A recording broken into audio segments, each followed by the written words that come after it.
Very good morning to you all. So, Honorable Chair of the meeting, our Executive Director, Shibu Tekkumbaram sir, our Inaugural Officer, P.P. Srinivasan IFS retired, our beloved Zonal Head, Julius Jobert, all the regional managers, branch managers and people, those who are invited for the meeting. Welcome once again for Fortuna 25. So this would be a fun-filled, information-filled, knowledge-filled day for all Tamil Nadu leaders, and we have arranged only for you, only because of you. So this day will be a celebration day, mostly, so we will have a lot of informative sessions. Our Honorable Chairman, T.P. Srinivasan sir, will give you a lot of insights about KLM and other global arena. Then Shibu sir is here, he will be giving lot more information about the forthcoming events of KLM Axiva. And of course, this particular day, we would be getting lot of new kind of information from our trainer. He has been invited in the afternoon. So, and probably by evening we will have a dance, DJ, everything, and we will go back to the home with full of energy for the upcoming days of KLM Axiva success. All you are, happy? Yes. Happy? Happy. Okay. So day is for you, that I said, for me, so I wanted to give you some insights about this, the way forward of KLM Axiva. We are into the 25th anniversary years.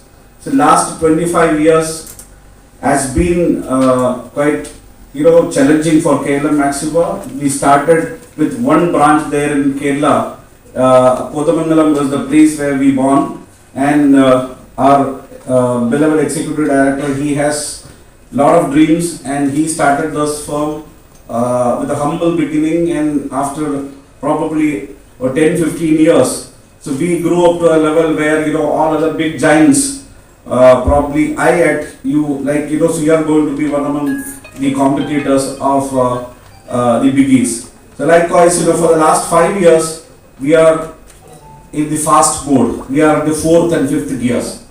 So we will be moving in a direction where probably the first, second or third position or fourth position, we will be landing in very few years. The very immediate change or the positive thing which we are going to have is our IPO. It will be happening probably in the year 2025-26 financial year. We are all working for it.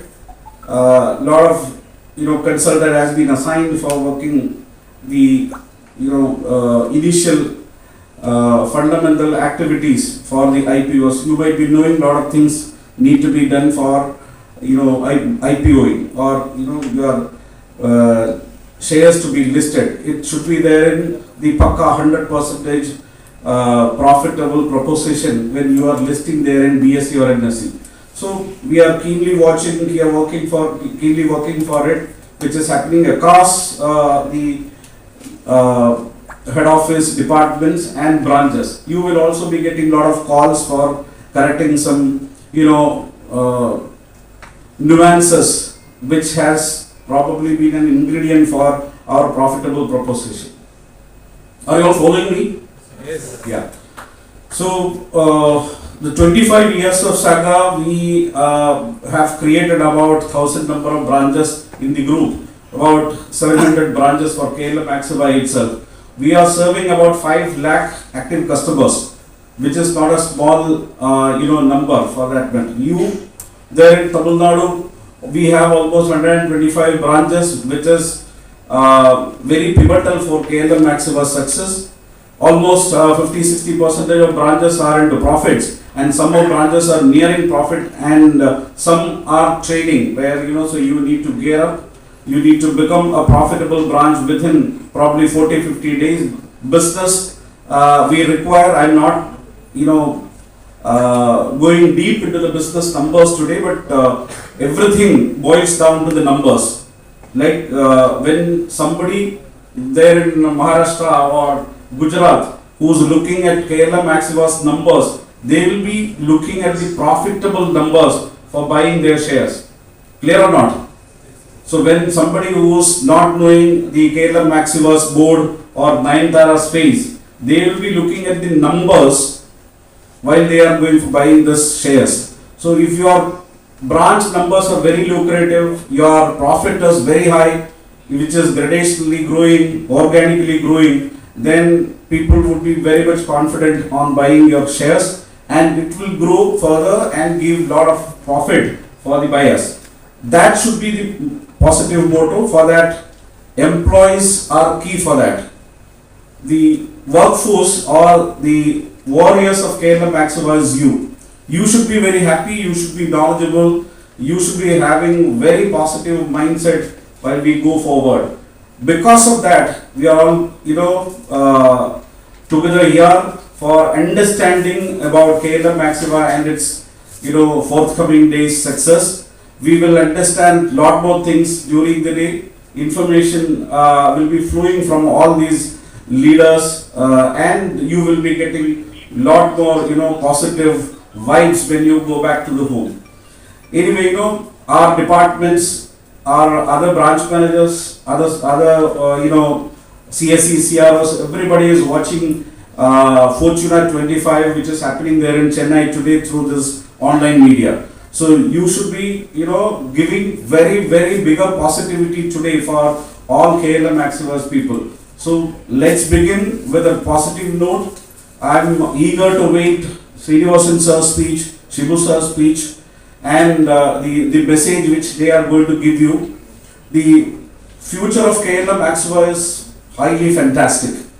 So we are at about 700 branches today. We will be having about 2000 branches within 3 years' time. That's what the dream is. We would be there 5,000 crores of business within 3 years of time, which would be a great thing. And our profitability will go increase manifold within this 3 years of time. So 3 years down the line, we will be accountable NBFC in the space, and I'm sure that the biggies will look at you as a real, competitor. And for 10 years down the line, probably, or 5 years down the line, what will happen at 2030, that we will present by the end of, this session. We will have a roadmap which I need to present it. Before, your training session, I will just go through that. Probably the presentation will be run through into this meeting itself. So I am not taking much of your valuable time. Wish you all the very best. We will have a lot of information today, and we will interact together. We will know each other. You will get a lot of time with the super bosses of KLM Axiva. So I really need to thank both of these leaders for being here with KLM Axiva's various Tamil Nadu warriors. I am sure that you will get a positive energy for the next decades as well. So wish you all the very best, and thank you.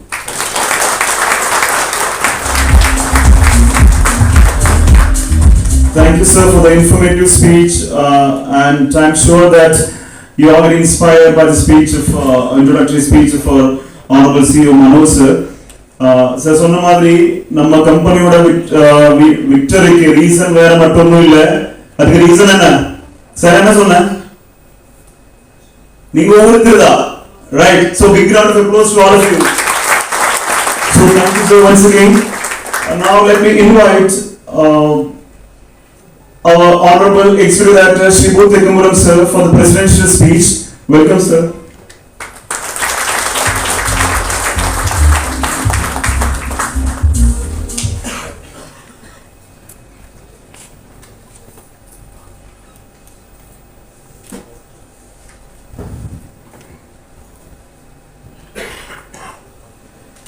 Our chairman, Sri T.P. Srinivasan, IFS, CEO, Manoj Devi, Zonal Manager, Sri U.S. Yoga, Regional Managers, Tamil Nadu Head of the Departments, managers, എല്ലാവർക്കും വണക്കം.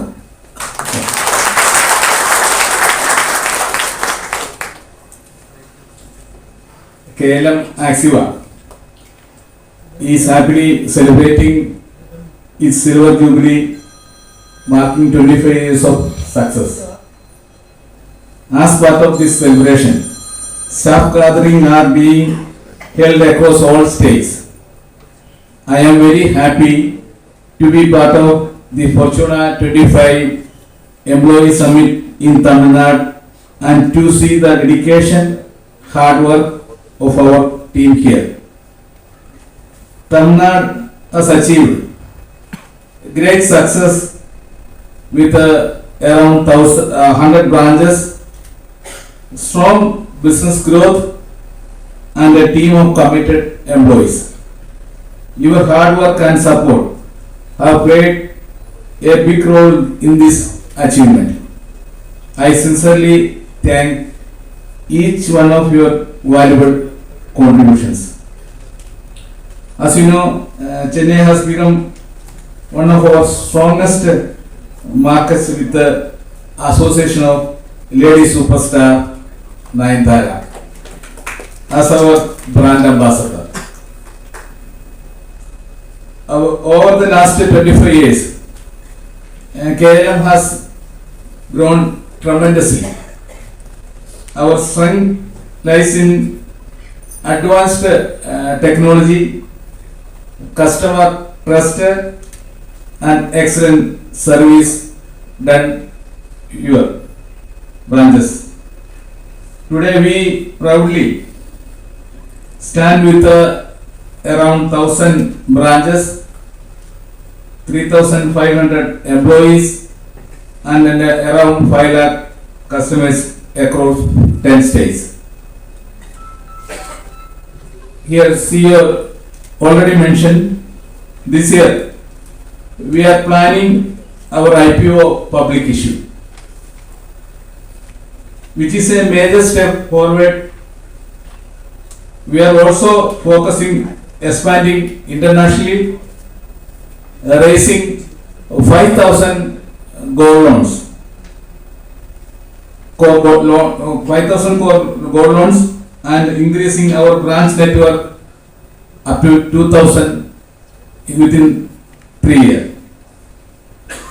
This special event is made even more memorable by the presence of our chairman TP Srinivasan and CEO Manoj Devi.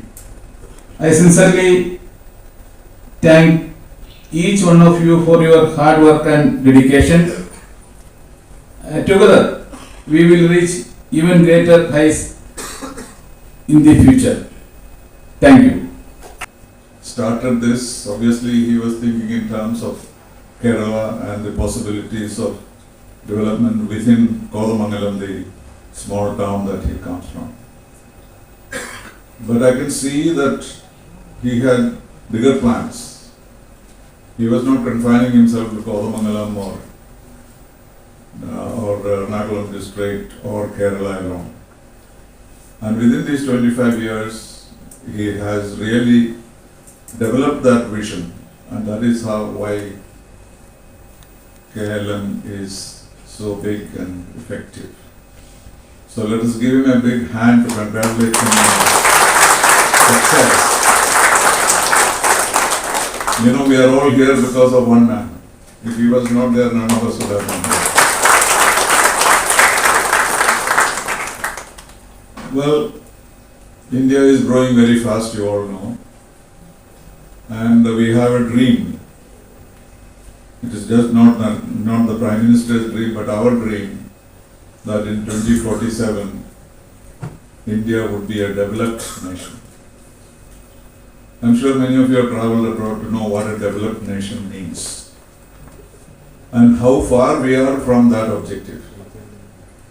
You travel in the United States or France or Germany, you normally see a different world, which is entirely different from the standard of living, the behavior, the clothing, everything is very different. We are nowhere near that at this point.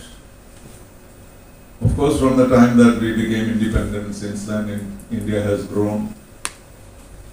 And we have always dreamed of India being one of the most powerful countries in the world.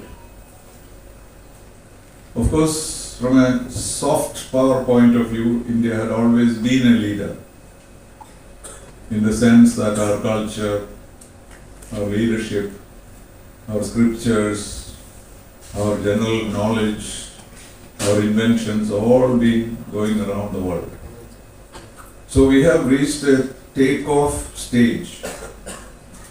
And in fact, Dr. Abdul Kalam used to say, he is from Tamil Nadu, as you know, he used to say that Kerala would be a developed country, India would be a developed country by 2020. He started saying that around 2010.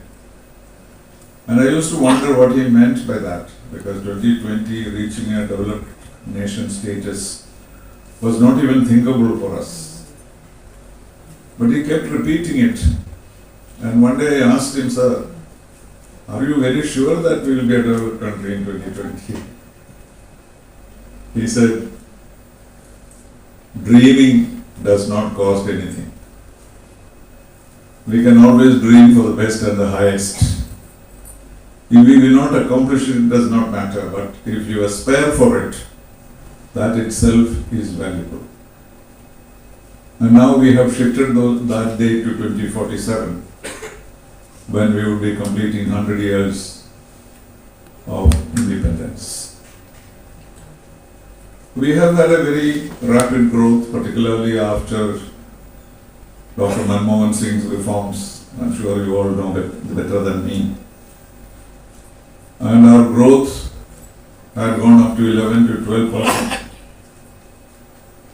And before the liberalization of the economy, we were at the kind of 3 to 4 points growth, which used to be mocked by the rest of the world as Hindu rate of growth. But within a few years after the liberalization of the economy, we grew at about 11 to 12%, and now we are around 6% growth. That's not enough to be a developed nation. But all signs show that we are on the point of taking off. And what has happened to India during the various prime ministers that we have had, each one of them has made a contribution. And today we have a prime minister who also is dreaming and working very hard in order to bring about the growth that he wants us to have. There are obstacles in this way, as you all know. Particularly the 21st century, beginning of the 21st century has been very hard. Till the end of the 20th century, there was some kind of a global structure which enabled us to have peace in the world. We had the United Nations, which was very effective. Even during the Cold War, the United Nations was able to dictate to the world what they should be doing. But in the early 21st century, the situation changed. I'm sure you must all be aware of that. And we had 4 major crises in 2021 onwards. The first, of course, is the big terrorist attack in New York. It was far away in New York, but those terrorists went from India, Afghanistan, Pakistan. And that was a big blow to humanity as a whole, because everything we thought was secure became very insecure. The United States felt that since they had the capacity to destroy the world 52 times with their nuclear weapons, had to kneel before 10 people who did not have even a gun in their hands. The terrorists of 9/11 were empty-handed when they got into the plane, you know that. And they just used the forks and knives in the plane to defeat the United States. It was not just the death and destruction alone, but it demoralized the United States. They realize for the first time that they are not the masters of this world. And that effect of that has not disappeared altogether. Terrorism is still a danger to all of us. The second was the economic crisis of 2007, 2008, etc. When economy of the world, across the world, collapsed. And it was Dr. Manmohan Singh who helped the world to recover from that. And that is how this G20 was born in order to look at the economic. Then we had the disastrous pandemic, the COVID-19, which made us all fear whether we would even exist in the next few months or weeks. And that also has not left us entirely. And then came these series of wars, Ukraine, Russia, Gaza, Israel versus the Palestinians. These are the wars that we talk about. But do you know, there are 59 wars raging at this moment in different parts of the world. People are being killed every day. So how is it that a stable world has become so unstable? That is because the structure of the world that we created in 1945, when the UN was established, has completely disappeared. The UN building is still there, we hold meetings. I spent 20 years inside the UN building. But it has lost its soul because of the uncertainty and the difficulty to think together. And part of the reason is, of course, because of the veto of the permanent members of the Security Council. Because Russia is waging a war, it has veto, so it can veto everything. China probably caused the pandemic, but it will not allow the United Nations to deal with it because they did not want to be blamed for it. So the structure of the world as we knew has disappeared. And a new structure is being created. And that is why there is so much of uncertainty, because everyone in the world is wanting to be at the top when the new system comes in. So nobody is willing to compromise. Nobody is willing to align with others because we don't trust each other. So all the 193 countries are at a loss to see a path forward. And this is indeed a global crisis. But in spite of that, many countries, including India, have registered growth. Of course, we would have done much better if these things had not happened. But now there is a new hope. You all know that Prime Minister Modi was in Washington. I'm sure you all followed the conversations that he had with President Trump. Unfortunately, President Trump is not a predictable personality. He comes up with fancy ideas which are never possible to implement. And he changes his mind every 3 minutes. So for Mr. Modi, this visit was the greatest challenge of his prime ministership. He knew Trump from before, but now it is a new Trump. Within 3 or 4 days of his presidency, he has declared so many things which nobody could have imagined. He said Canada should be part of the United States. He said Greenland should become part of the United States. He wants to take back the Panama Canal. And he wants to turn Gaza, the land of the Palestinians, into a seaside resort and throw the Palestinians out of that.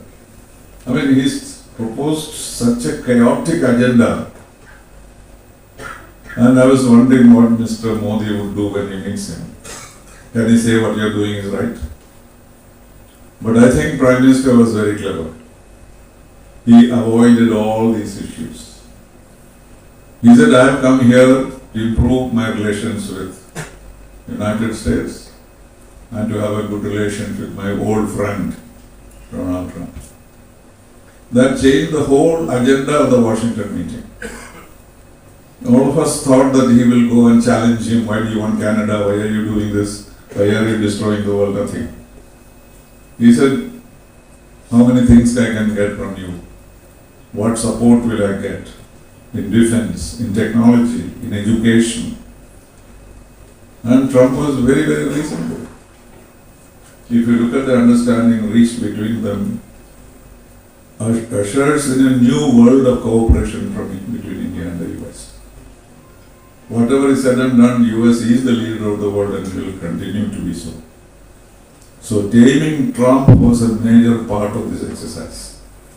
And I must say our Prime Minister has at least temporarily managed to tame him. And the only disappointment, as you all know, we are all very concerned about the fact that Indians are being deported from the US and also they are being sent back in chains, which is totally unnecessary. But even that, we are not very sure whether Mr. Modi protested. He said in Washington that we are ready to take back any Indian national identified as such and we will take them in our country according to norms of international behavior. That's all that he said. Everybody is blaming, why did you tell him that you should not send them in chains or send them in military planes? He didn't say that. He said, according to international convention, we are willing to do that. So even that big problem, he avoided a direct confrontation with Mr. Trump. So now the whole world is looking at Mr. Modi as to what a magician he is that he was able to bring this man under control. And that is not because of Mr. Modi, that is because of India. Because India has a moral power. India has what we call soft power. I often say that if your country has given birth to Mahatma Gandhi, the rest of time you don't have to do anything for the world. If this is a country where Mahatma Gandhi lived and worked and liberated mankind, we can all keep quiet. Even if we don't do anything, India's name will always be there. And that is the greatness of India. Every religion is here, every caste is here. We have learned to live with each other. We have faced conquerors for centuries.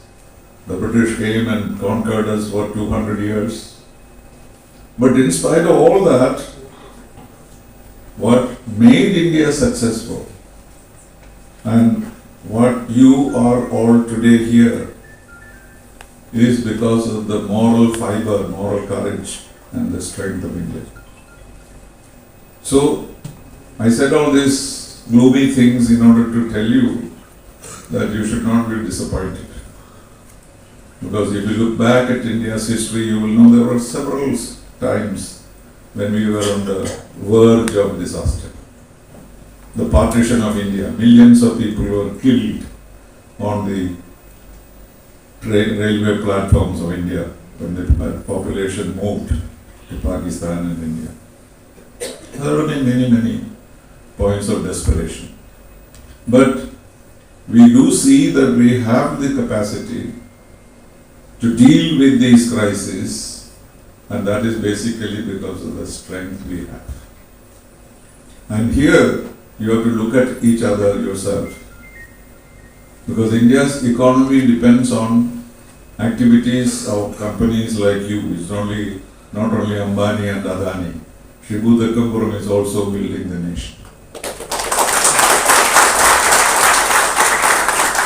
And you are all part of that mission.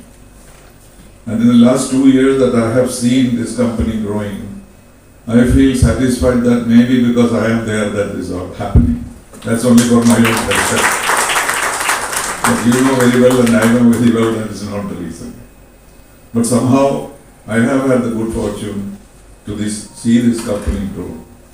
the technology that they use, the expertise that we have, like in Manoj Ravi. He knows everything about finance and economics.